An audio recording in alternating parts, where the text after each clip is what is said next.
next one is the new Vice President. It was proposed, yes, page 46. It was proposed by Alan, and do I see a delegate to talk? Yes. You certainly do. I guess that maybe I did. Thank you. Okay, so we have 2 minutes.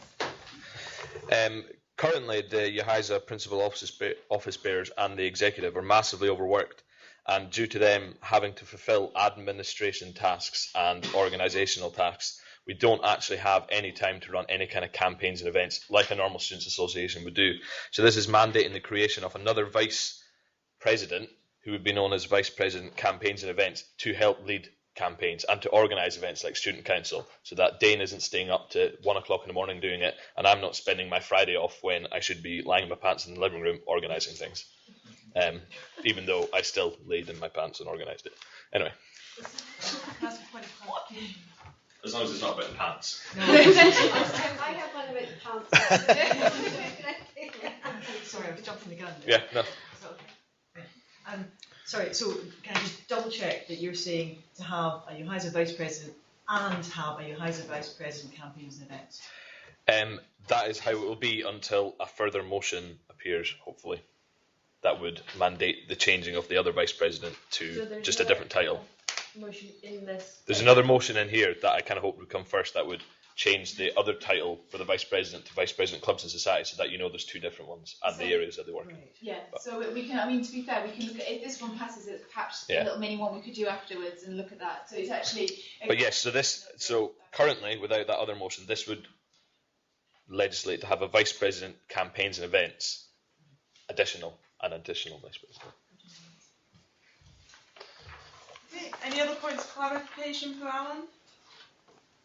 No? Okay, right, thank you, Alan. Okay, so there is an amendment to this proposed by Scotty, and I think he wants to talk on it, so you've got 1 minute. Council, motions create workload. They create an awful lot of workload, and not normally for the people voting on them.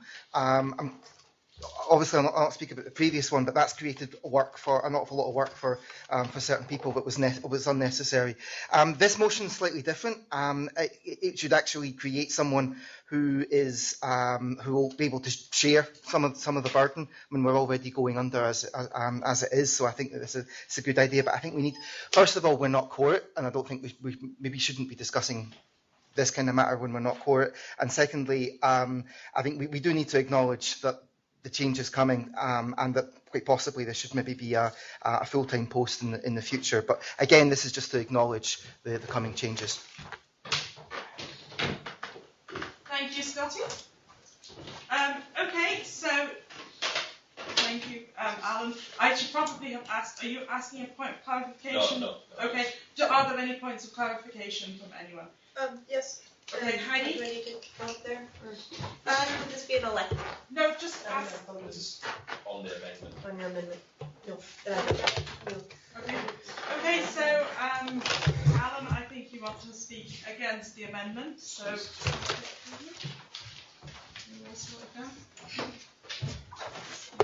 I'm aware that there is a student representation project ongoing, but it may not recommend that we change this position. It may not recommend that we change at all. We can't predict what it's going to say.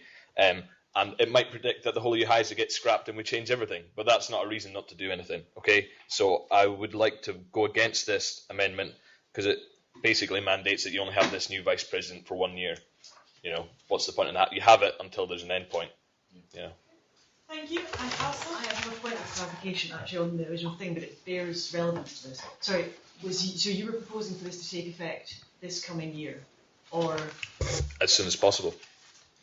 even though we've already had the elections? Yeah, obviously, it would be an elected position, so it would, at the next available election that this would be passed, that's when it would come up. Until next April? October, Right, by-election, yeah. by-election. Right, okay. So yeah, it would be an elected position as soon as possible. thank you. I've got a point I'd like to ask. Oh, is that another point of clarification there? Yes, Bernadette. Oh, okay. Fire away. Yeah, we had a member of staff last year, which unfortunately left. They're coming back because they are this not needed. is somebody else going to be taking that position? A staff member, which gives continuity to the union, where we don't with people coming in for a year and leaving again. Okay, yeah, I see. Lost. Yeah, thank you. I see exactly where you're coming from. I think there is actually a separate motion in today's papers about having a staff member. So can you bear that in mind and bring that up, and we'll make sure that we do look at that today before people go home. But in terms of this motion now, we'll stick with the idea of having another sabbatical. Thank you. Okay, so I think we're going to be a pain, but will the union be able to afford both if these aren't heard in parallel? Can we afford to have another extra member of staff on the budget? You know, that's, if the other one goes through and this one goes through, we don't have the budget, we've got a problem. Yeah, I should have actually also mentioned these are all actually pending a successful budget campaign, or I've forgotten what we're doing. Challenge. Yes, obviously if we do not have the budget to have these people, we can't physically have them unless they opt to do it as an unpaid role, and I don't think anyone in the right mind would. Yeah, so these are actually all dependent on the budget. If we don't secure the budget funding for it, then obviously you can't have these roles, but the budget comes after Student Council, so in order to have it in place. Okay, but good point. Okay, so now we're going to move on to vote on the amendment. So all those in favour of the amendment, please raise your hands.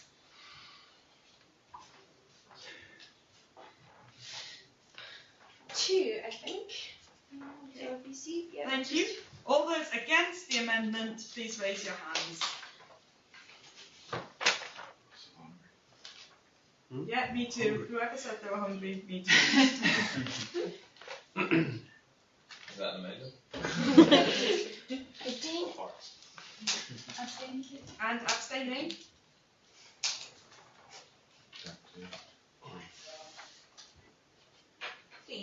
Thank you. Okay, so that amendment fails. So now we're going to go back to looking at the motion itself. And is there anyone who would like to speak against the motion? Okay, I don't see anyone who's looking to speak against the motion. So we're just going to go straight to a vote because, well, would you like to submit, Alan, since no one's voted against you? Okay. So we're going to go straight to a vote on the motion for new Vice President. So all those in favour, please raise your hands.